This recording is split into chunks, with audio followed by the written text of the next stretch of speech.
Imagina al líder espiritual de más de 1 millón de personas soportando un dolor diario insoportable, sometiéndose a cirugías complejas y experimentando caídas preocupantes. Esta es la dura realidad del Papa Francisco a los 88 años, ya que finalmente confiesa su desgarrador estado de salud. En este video, revelamos los desafíos que enfrenta mientras trabaja para remodelar el futuro del Vaticano. Su historia es un poderoso testimonio de un compromiso inquebrantable y un liderazgo pragmático, incluso en medio de profundas limitaciones físicas. Mantente atento para conocer más sobre su camino y el profundo impacto que podría tener en el papado. Papa Francisco, en condición crítica. El Papa Francisco se mantiene en estado crítico mientras continúa luchando contra una compleja infección pulmonar y una doble neumonía. A los 88 años, el pontífice enfrenta múltiples desafíos de salud, incluidos signos tempranos de insuficiencia renal. Recientes análisis de sangre revelaron una insuficiencia renal inicial y leve, que los médicos aseguran está actualmente bajo control.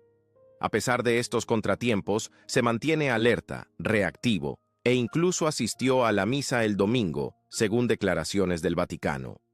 El Papa fue ingresado en el Hospital Gemelli de Roma el 14 de febrero, tras una semana de bronquitis que se agravó en una severa crisis respiratoria. Los médicos lo diagnosticaron rápidamente con una compleja infección del tracto respiratorio de origen viral, bacteriano y fúngico, lo que provocó neumonía en ambos pulmones.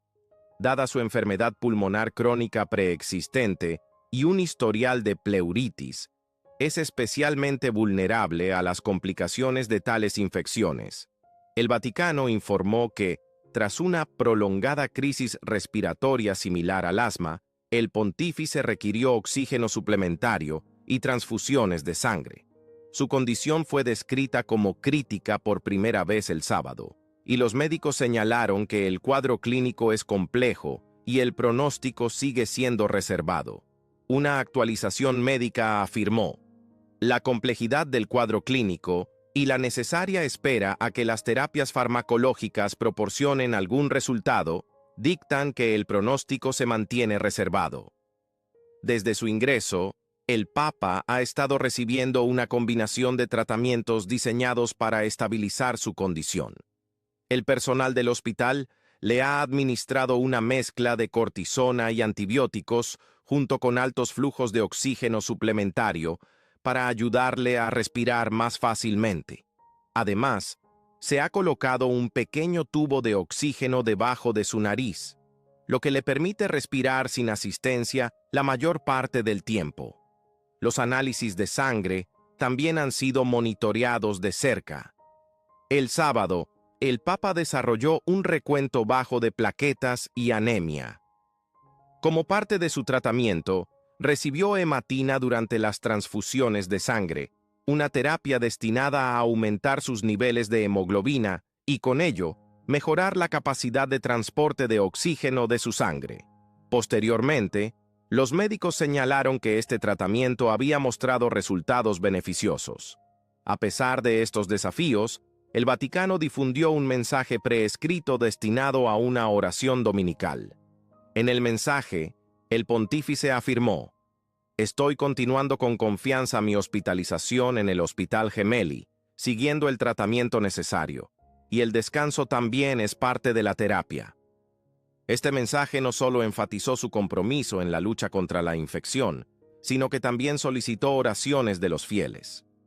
Aunque se está manejando la amenaza inmediata de la neumonía, los médicos han advertido que el principal riesgo al que se enfrenta el Papa ahora es la sepsis, una grave infección del torrente sanguíneo que puede desarrollarse como complicación de la neumonía. La sepsis sigue siendo una preocupación debido a la posible propagación de la infección pulmonar al torrente sanguíneo. Aunque aún no se han reportado signos directos de sepsis, la posibilidad ha incrementado las inquietudes entre el equipo médico. La situación se complica aún más debido a la fragilidad general y la avanzada edad del Papa.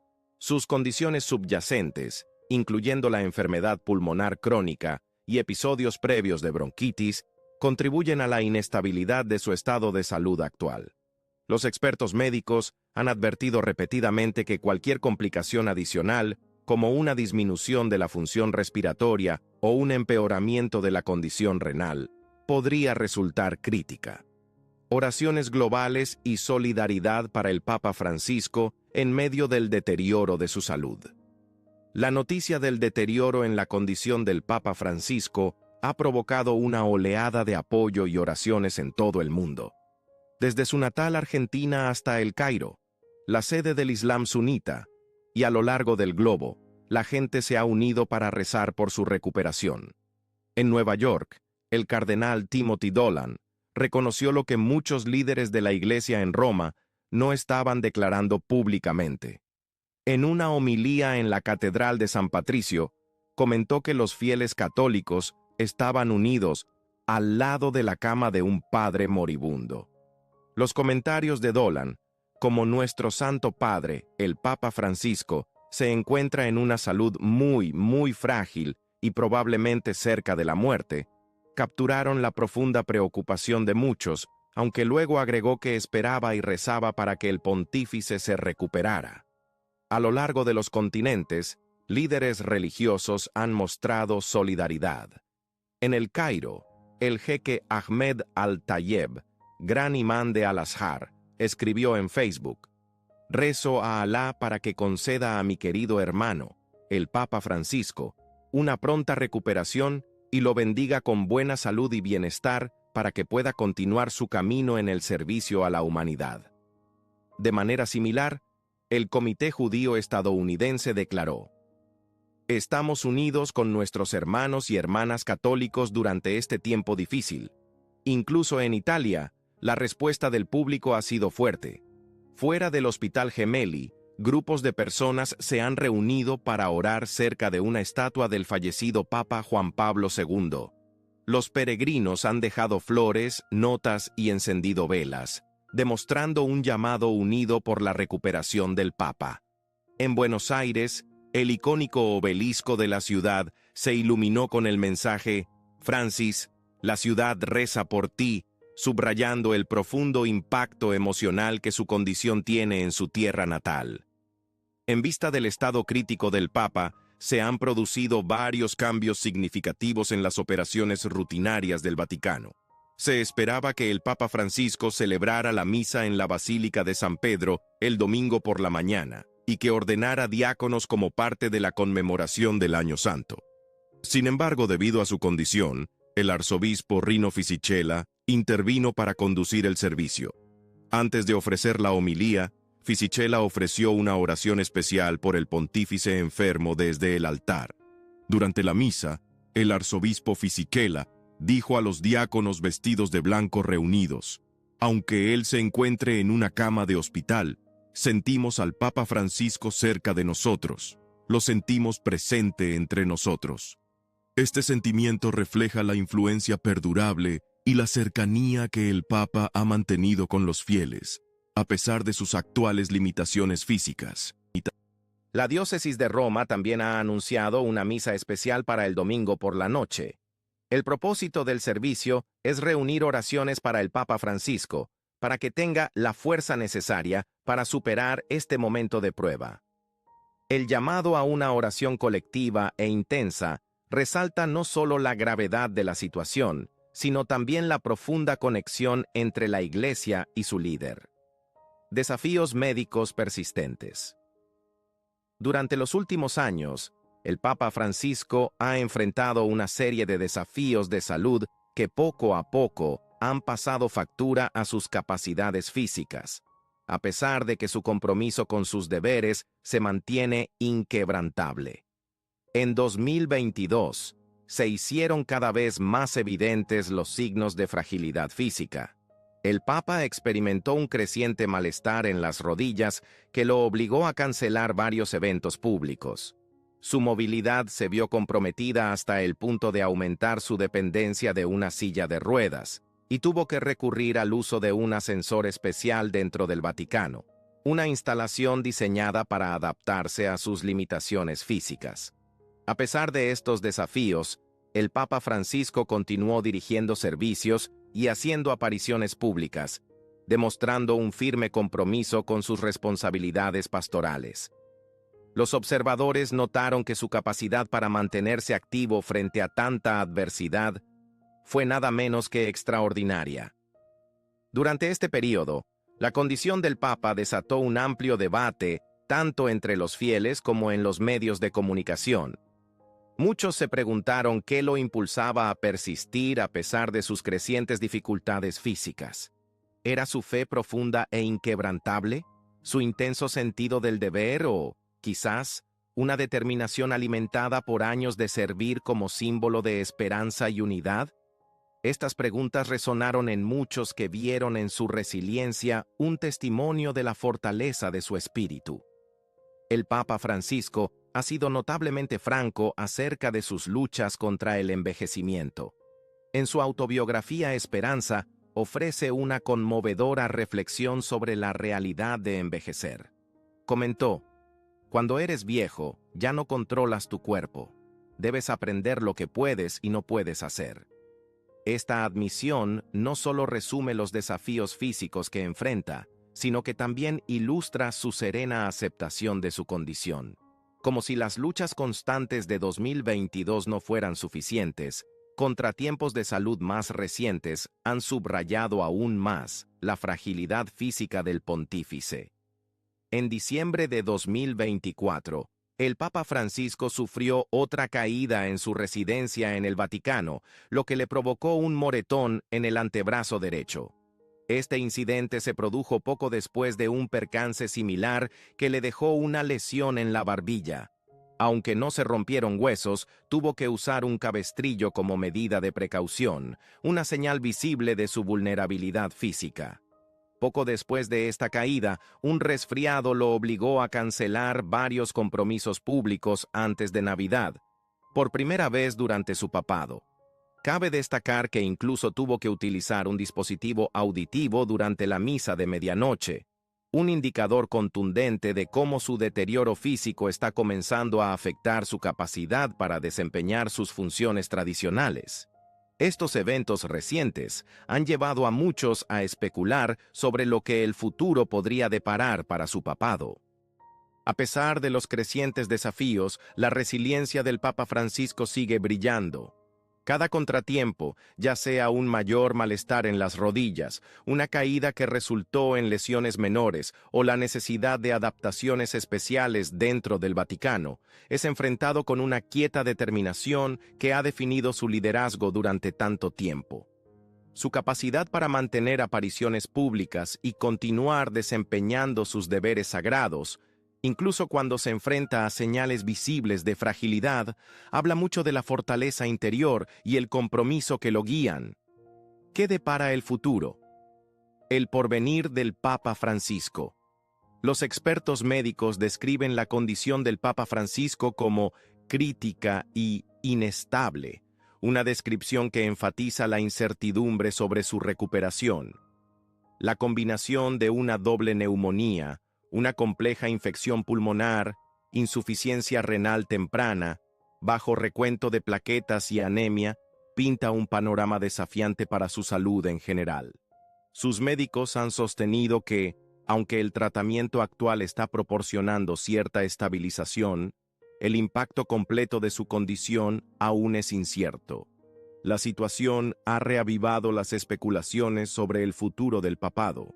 Circulan rumores y preocupaciones acerca de lo que podría ocurrir si el Papa llegara a quedar inconsciente o incapacitado. Existe un debate creciente sobre si eventualmente el Papa Francisco podría renunciar, especialmente si su condición empeora o se vuelve incapaz de cumplir con sus deberes. Sin embargo, ni el Vaticano ni el mismo Papa han confirmado planes de renuncia. Su mensaje preescrito para el domingo afirmaba claramente su compromiso de continuar mi hospitalización y recibir el tratamiento necesario, lo que sugiere que, al menos por ahora, tiene la intención de luchar contra su enfermedad. En declaraciones públicas, varios funcionarios del Vaticano y líderes eclesiásticos han instado a los fieles a mantenerse esperanzados y a seguir orando. El arzobispo Rino Fisichella en particular enfatizó que la calidad de las oraciones por el Papa Francisco debe ser más fuerte e intensa. Este llamado a la oración refleja la profunda incertidumbre sobre el futuro y la esperanza de que la intercesión colectiva pueda ayudar a estabilizar la situación. Las reformas del Papa Francisco, anticipando su mortalidad y asegurando el futuro de la Iglesia. Recientemente el Papa Francisco ha tomado varias decisiones que sugieren que era muy consciente de que estaba envejeciendo y mostrando signos de fragilidad. Sus últimas reformas señalan un esfuerzo deliberado por moldear el futuro liderazgo de la Iglesia, al tiempo que reconoce sus propias limitaciones físicas. El año pasado, el Papa Francisco aprobó una revisión de los ritos funerarios papales, una reforma que subraya su deseo de ser visto principalmente como un obispo humilde en lugar de como una figura poderosa y mundana. El nuevo libro litúrgico, aprobado el 29 de abril y publicado por el periódico del Vaticano L'Osservatore Romano, simplifica los rituales que se utilizarán tras su muerte. Las revisiones mantienen los elementos esenciales de los ritos, los cuales requieren que se observen 3 momentos clave entre la muerte de un papa y su funeral. Uno en su domicilio, otro en la Basílica de San Pedro y el último en el lugar de sepultura. Sin embargo, los cambios eliminan algunas de las prácticas elaboradas, como colocar al Papa sobre un féretro elevado y el uso de 3 ataúdes hechos de ciprés, plomo y roble. Esta simplificación tiene como objetivo enfatizar aún más que el funeral del pontífice romano es el de un pastor y discípulo de Cristo, y no el de un hombre poderoso de este mundo. Otro aspecto notable de estas reformas es la decisión de permitir el entierro fuera del Vaticano. En una reciente entrevista con el canal mexicano Televisa N+, el Papa Francisco reveló que ha elegido ser enterrado en la Basílica de Santa Maria Maggiore, en Roma, en lugar de en las tradicionales grutas situadas bajo la Basílica de San Pedro. Su decisión refleja su devoción personal a la Salus Populi Romani, un ícono de la Virgen María que se encuentra en Santa Maria Maggiore, y su anhelo de ser recordado como un servidor del pueblo. Desde su elección en 2013, ha minimizado constantemente los adornos del poder papal, optando por vivir en una residencia modesta y viajar en autos pequeños en lugar de vehículos oficiales de Estado. En diciembre, el Papa Francisco celebró su 10º consistorio para crear nuevos cardenales, una medida que refuerza su enfoque en la reforma. En este consistorio, nombró a 21 nuevos cardenales, muchos de los cuales son figuras clave en su agenda reformista. Entre los nuevos designados se encuentran un predicador dominico que actuó como padre espiritual durante una reciente reunión de obispos, un sacerdote de la calle, napolitano, que comparte el origen humilde del Papa, y un obispo peruano reconocido por su firme apoyo a la lucha de Francisco contra el abuso. Con estos nombramientos, el número de cardenales en edad de voto aumentó a 140, superando el límite de 120 establecido por San Juan Pablo II. Sin embargo, se anticipa que este número disminuirá en el próximo año, ya que varios electores actuales cumplirán 80 años y perderán su derecho a voto. Este consistorio es significativo porque es la mayor incorporación de cardenales en edad de voto durante los 11 años de pontificado del Papa Francisco. Con las adiciones del sábado, ha creado 110 de los 140 cardenales menores de 80 años, quienes son elegibles para participar en la elección de su sucesor. A pesar de sus propios desafíos de salud, apareció en la ceremonia con un moretón en la barbilla debido a una contusión reciente. El Papa Francisco presidió el ritual sin mostrar dificultades visibles. Su condición física, que incluye la necesidad de utilizar una silla de ruedas por dolores en las rodillas y la espalda, no le ha impedido cumplir con sus deberes, mientras continúa marcando el futuro de la Iglesia. Además de crear nuevos cardenales, el Papa Francisco ha tomado decisiones clave respecto a la estructura de liderazgo del Colegio de Cardenales, A principios de este mes, mientras ya enfrentaba problemas de salud, optó por extender el mandato de 5 años del cardenal Giovanni Battista Re como decano del Colegio de Cardenales. Re, de 91 años, ha sido una figura fundamental en los asuntos del Vaticano desde su nombramiento en enero de 2020, tras la renuncia del cardenal Angelo Sodano. El papel del decano, que fue revisado mediante un motu proprio en diciembre de 2019, pasando de un nombramiento vitalicio a un mandato renovable de 5 años, es crucial durante la transición entre papados. En la misma línea, el Papa también extendió el mandato del vicedecano, el cardenal argentino Leonardo Sandri, de 81 años. Estas decisiones resaltan la preferencia del Papa Francisco por la estabilidad y la continuidad dentro del Colegio de Cardenales. A pesar de las expectativas generalizadas de un cambio generacional, su elección de mantener a un decano de 91 años sugiere un enfoque calculado que valora la experiencia y el conocimiento institucional de los cardenales veteranos. Esta estrategia garantiza que el liderazgo de la Iglesia conserve un grado de continuidad en tiempos inciertos, al tiempo que sienta las bases para futuras reformas. Uno de los objetivos centrales de la agenda de reformas del Papa Francisco ha sido ampliar la diversidad geográfica del Colegio de Cardenales, reflejando así la universalidad de la Iglesia. En su último consistorio, nombró cardenales de diversas regiones. Entre los nuevos designados se encuentran representantes de América Latina, Asia, África y Europa.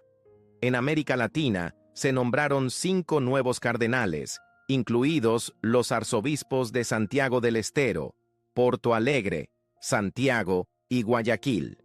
Estos nombramientos son coherentes con su objetivo de siempre asegurar que el liderazgo de la Iglesia refleje su composición global. Asia recibió 2 nuevos cardenales, uno de Tokio, Tarcisio Isao Kikuchi, y otro de Filipinas, Pablo Virgilio Sinoco David. África también estuvo representada por 2 nuevos cardenales, Ignaz Bessi Dogbo, de Abiyán en Costa de Marfil, y Jean-Paul Vesco, de Argel en Argelia. Dogbo, hablando en vísperas de su instalación, señaló: «No ha habido un papa africano, pero es una posibilidad en la Iglesia, y creo que esta eventualidad, si llegara a ocurrir, requeriría que la Iglesia Universal estuviera preparada para afrontarla».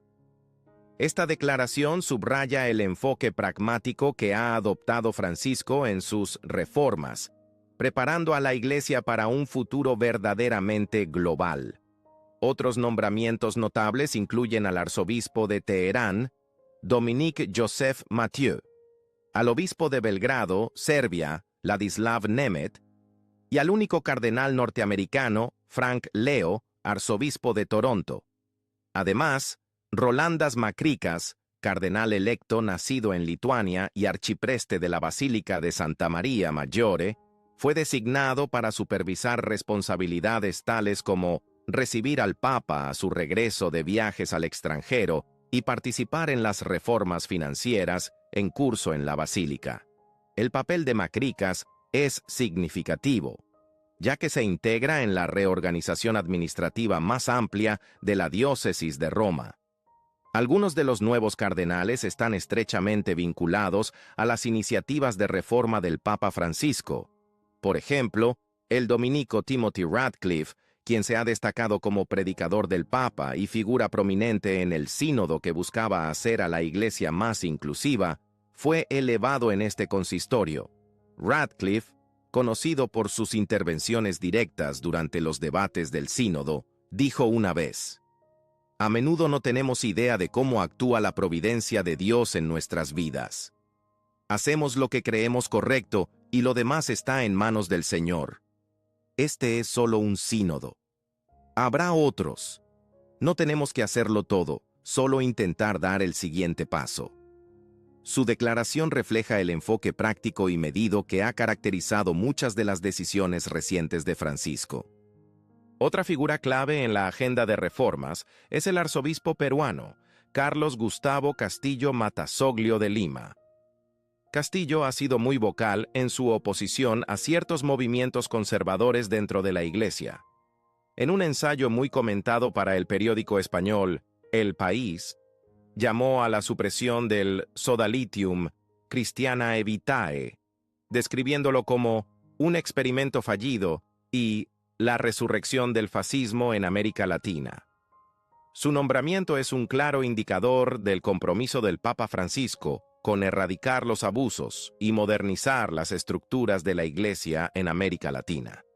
Otros nuevos cardenales incluyen figuras del marco administrativo del Vaticano, dos sacerdotes que normalmente no reciben el sombrero rojo: Fabio Baggio, subsecretario en la Oficina de Desarrollo del Vaticano, y George Jacob Coovacad, el organizador de los viajes internacionales del Papa, también fueron elevados.